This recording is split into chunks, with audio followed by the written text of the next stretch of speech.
Today on Locked on Blue Jackets, our season review is back as we are looking at the one, the only, our captain, Boone Jenner. Locked on Blue Jackets, your daily podcast on the Columbus Blue Jackets, part of the Locked On Podcast Network. Your team every day.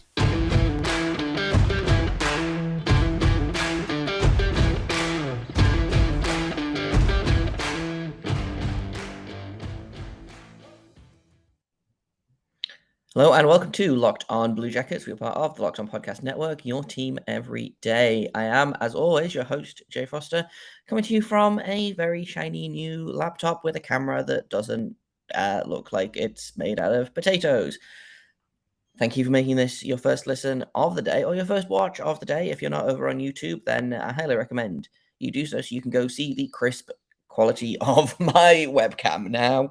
But yeah, this is Locked on Blue Jackets. We are kind of doing a mix of content right now, but today we're going to be back on our season review series. We're going to be looking at Boone Jenner, who honestly the most overwhelming Twitter poll results so far, but we'll get to that in a minute. Let's start off with talking about Boone Jenner himself. Boone Jenner is a former second-round pick. He is a first-year captain. He took over from Nick Foligno, who was traded last season. At the trade deadline, there was talk that Nick Foligno was maybe going to come back. He didn't end up doing so. And honestly, Boone Jenner felt like the obvious choice. He was actually the guy that they had kind of like pegged to be the captain back in 2014 or 15 when the All-Star game happened. And then they realized, oh, Nick Foligno is actually, well, he had a 70-point season, which helps.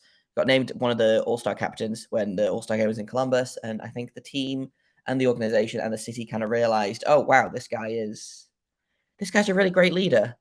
Maybe he could be a really great captain. I think Nick Foligno struggled with the captaincy, especially towards the beginning of it. I think he got used to it a little bit more as the seasons went on, but I do wonder how much of his game was impacted by the pressure of being captain. And I wondered if this was something that was going to happen to Boone Jenner as well. Boone Jenner also in that year, I believe that was the same year he had his 30-goal season.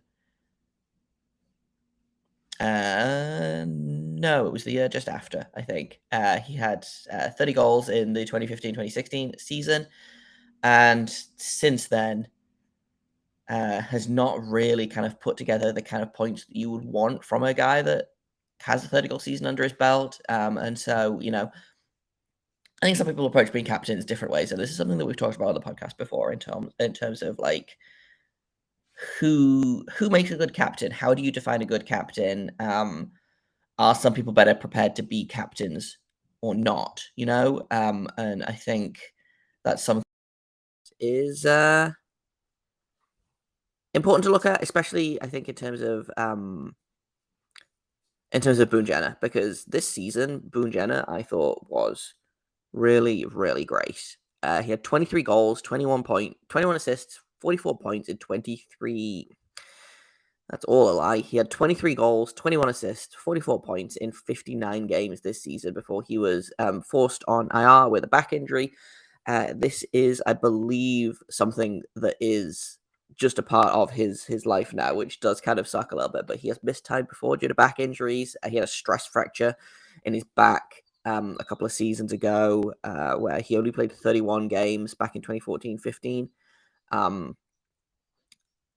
Since then, he's been kind of pretty healthy-ish, 82, 82, 75, 77, 70, which was the 2020 season that got cut short. He played 41 games last season, which I don't remember exactly how many games the Blue Jackets played. I think it was like 56. So he played most of those, and then obviously this year he only played 59. So like he's been pretty healthy, but that back injury does worry me a little bit.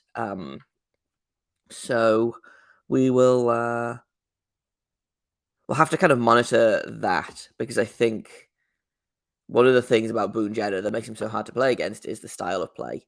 He is not the best player out there. He's not the fastest guy out there. He's not the best skater. He's not got the best shot. He does kind of play like he's a runaway train, though. And I think that's something that this Blue Jackets team needs. I think it's something that they struggled with when he was out on IR. I think the team struggled, not necessarily because I think they were missing his offensive output, even though it was very good this season, but because he is the kind of captain that leads by example. I think, and he is. I hate using the puts his body on the line metaphor because I think it's a dumb hockey cliche, but Boone Jenner is out there blocking shots. He is always out there in the front of the net, on the power play. That's where he got a lot of his goals from this season was just Patrick Laine's shots were bouncing off him and into the net. So he got, I think, like his first 10 goals that way or something silly like that. But he is always the one that's willing to go into the corners and get the puck back. If he loses the puck, he goes and gets it back, and I think it's not that he never loses it because he does, but he is willing to go out there and skate hard and make up for his mistakes. And I think he's the kind of player. And I want to clarify as well. All of this is not me saying that Nick Foligno didn't do any of these things because I think Nick Foligno did all of these things. His offensive game suffered as a result, whereas Boone Jenner seems to have managed to kind of figure out a way to put it all together. And he feels like a guy that was just meant to be captain. We're going to look a little bit more about Boone Jenner's game in just a second, but first, I've got to tell you about BetOnline. Because if you had put money on Boone Jenner being named captain this season, you probably would have made a little bit of money, and you could have done that at betonline.net.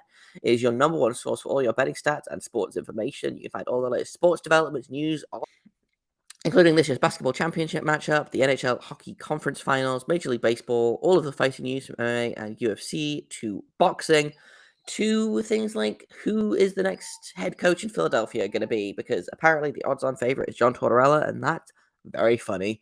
BetOnline is your continued source for all your sporting wagering information, including live betting, esports, and more. You can head to the website today, or you can use your mobile device to learn more about the trends and action, because BetOnline is where the game starts. We have an important favor to ask you. Here at Locked On Podcast Network, we've put together a survey so we can learn more about listeners like you and make your favorite Locked On podcasts even better. This is your opportunity to tell us what you like and don't like about Locked On Podcasts. So go to lockedonpodcasts.com/survey right now to get started. It won't take you very long, and everyone that completes a survey will qualify for a chance to win one of 10 $100 gift cards from Ticketmaster. Take our audience survey. Go to lockedonpodcasts.com/survey. Thank you for your help. So let's talk Boone Jenner, aside from the captaincy. Clearly, I think his points speak for himself. 5 points off a career high, which is maybe not super impressive considering his career high is 49 points, but 5 points off a career high, and he did it in only 59 games. So I think that deserves some credit. He's 16 points away from 300, which again is a pretty good.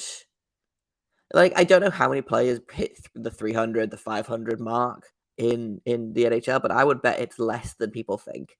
Something else that I wanted to kind of point out as well is his face-off percentage. He's one of the only players that is consistently above 50% on this team. And with the loss of Brad Dubinsky, who was like the go-to face-off guy, Boone Jenner has become that go-to face-off guy this season. He was the guy who was taking the face-offs in overtime. He was taking the late game face-offs in the defensive zone and then basically just like hauling ass to the bench to get a different player on. He was the guy that Brad Larson went to when he knew he needed a face-off winning. And then he would swap with, I don't know, Cole Sillinger or Jack Rossovic or whoever. Obviously, at the end of the season, they didn't have him available and they had to kind of make do. But he had a 53.59 face-off percentage this season. That's his career average is 53.9. The leader in face-offs this season was Patrice Bergeron, who just won the Selke. So he had a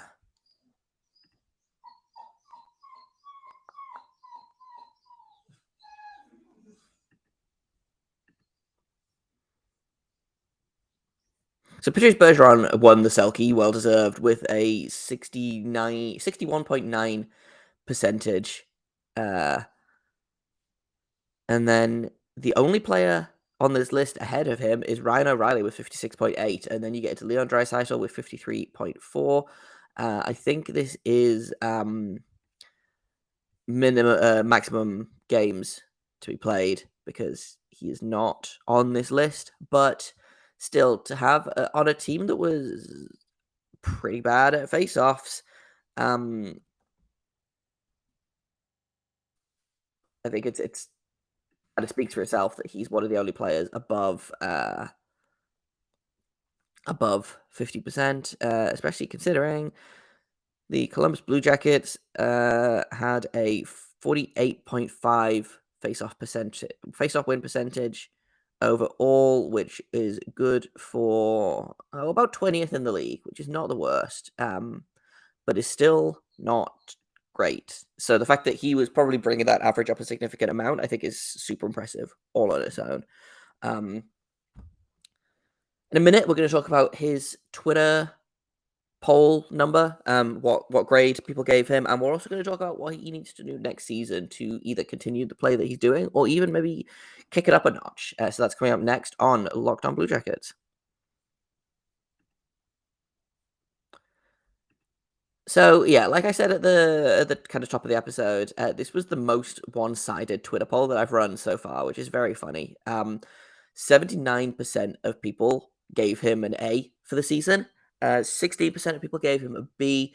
4% gave him a D, and no one gave him a C, which I think is weird that there's no C's out there, but someone clearly gave him a D, and I don't know who that was. But if it's a listener, then please let me know because I would like to know your reasoning. Honestly, I wouldn't have given him an A necessarily. I think I would have given him a B. However, as I've kind of previously talked about on this show, the way I've been doing these is kind of grading them in a vacuum. So Cole Sillinger got an A for his work. Players like Justin Danforth got a B, despite maybe not having a B standard season across the league or even across the team. I think for his work personally, he gets a B. And so I think, yeah, okay, let's do that. Let's grade within a vacuum. Boone Jenner stepped it up this season. He took on the captaincy and he did it well. And something else that I think is interesting to note is, and this is not necessarily a Boone Jenner thing specifically, I don't think, or a captaincy thing specifically. So many guys this offseason, during the exit interviews, or even in like pieces after the fact, have talked about how great the room was this season. And I don't think that's down to, I don't think the room was bad with Nick Foligno. Like, I don't think the locker room being bad last year was because of Nick Foligno. But I think a lot of guys love Boone Jenner. A lot of guys respect Boone Jenner. And I think he has a part to play in all of these guys being like, wow, this is maybe the most fun I've ever had in a locker room ever, And so I think he needs to be credited for that. So not only his on-ice play, but his off-ice play, again, the captaincy, he was just, I don't know, he feels like a guy that was meant to be a captain. The letter just looks right on his jersey. He carries it well. And I think, that can't be understated. I think there's a lot of basis put on captaincies in the NHL these days where your captain has to be your best player. And I don't think that's true. I think your captain has to be your best leader. And sometimes those are the same thing. And sometimes they're not, because otherwise the world would be full of, Patrick Laine as captains. And I love Patrick Laine. I think he's a fantastic player. I don't think he's captain material. Like, no shade to Patrick Laine, but he's not, I think Sidney Crosby is a really good example of the best leader and also the best player. I think Alex Ovechkin is another really good example. But then I think you look at teams like the Calgary Flames for the longest time. Mark Giordano was their captain. And was he the best player? Definitely not. But I think he was the right choice to be captain. For a long time, Dustin Brown was the captain of the LA Kings. I think he was a good captain. Obviously, Ajay Kopitar is also a really good captain. But, I think people get lost in the Connor McDavids and the Austin Matthews of it all. Although Austin Matthews isn't even the captain of the Maple Leafs, is he? It's John Tavares. I take all of that back. But my point about Connor McDavid still stands. I don't necessarily know that he's the best leader. He's the best player. But people get trapped in being like, oh, I can't believe that the Blue Jackets have this guy with 200 career points as their captain. Like, shut up. It's not about how many points you score. It's about leadership. And I think that's going to be his key to success as we kind of move into next season. So hopefully he, gets healthy for the start of the season, manages to stay healthy. I think he's going to come out of the gate the same way he came out this season. He was leading the team in points and goals for a long little while there before Patrick Laine kind of took over and exploded. And obviously he missed part of the season, but he was on pace for, again, over 30 goals. I want to see that from him again this season, and I think he can do it, honestly. I think he's probably going to be the number one center this season, depending on how you look at those lines. Blue Jackets kind of a weird center situation at the minute. I personally would like to see Boone Jenner move back to. I would like to see him play wing but take face-offs, because I think he's one of the only guys that can win face-offs on this team, and he's a natural winger. I don't think he's a center, and I think I would like to see him on the wing. The problem is we have too many wings and not enough center, so I think he's probably going to start in the top 1 or 2 center spot and probably stick there for a little while. Cole Sillinger is going to compete for one of those spots. Jack Rostovich should be competing for one of those spots, considering the new contract he's just signed. So we'll see kind of how all of that plays out. But yeah, Boone Jenner is just such a versatile player. He's a Swiss Army knife player, I think. And I was talking to Tony Ferrari about this the other day. I think he played a couple of seasons ago, he played every single forward position. So he played left wing, center, and right wing on all 4 lines. And that's the kind of player Boone Jenner is, and I think that's the kind of player that they need him to be. He needs to be a player that if there's an injury to a star forward, he can jump in and fill that role. If he needs to play on the third line, he can do that. If he, needs to play center late in the game to win a face-off, he can do that. But he also can play wing. He also is, I don't know, I'm such a Boone Jenner fan. And I think this season he really, really came into his own. And he's still, he's kind of in his prime now, I would think. He's about to turn 28. He's about to turn 29. Sorry, turns 29 in a week or so. So, he's not young, but he's younger than a lot of people think he is. I think a lot of people think he's older than he is because of how he carries himself, and I'm fine with that. But yeah, I think just to kind of sum up this episode, I think, this was a real turning point season for Boone Jenner, and I think it's almost entirely due to him getting the captaincy. I think he's really taken it to heart in a way that, again, love Nick Foligno as I do. I don't think Nick Foligno ever managed to engage with the C in quite the way that Boone Jenner is doing. And I'm super, super excited to see what he does next season when he comes back healthy and with a full season of the seat under him. I think he's going to get better and better. He feels like one of those guys that is really going to blossom late in his career and be not necessarily a star, but be a guy that Blue Jackets fans are going to miss Boone Jenner when he's gone. And there was some talk about him moving this offseason, or I believe he signed an extension last offseason. So he would have been a UFA this year. And there were a lot of people being like, man, did they move Boone Jenner at the deadline because he's a pending UFA? And obviously, no, he signed a contract extension. That didn't happen. But there was a lot of talk about maybe they should move on from Boone Jenner. And I'm really, really glad that they didn't. And I think the team is glad that they didn't. And I think a lot of fans are glad that they didn't. So here's to many more years of Boone Jenner crashing around like some kind of runaway train. And that's kind of all I've got for you today. Next episode, which I think we're doing an episode tomorrow. Actually, we'll do a bonus weekend episode. Is going to be another Prospect Corner. I'm sitting down tonight with Joel Henderson of WHL scouting fame. And we're going to be talking about a couple more WHL players that could be available for the Blue Jackets at 6 and or 12 in the draft. So that is coming up on Saturday and also on Monday's episode.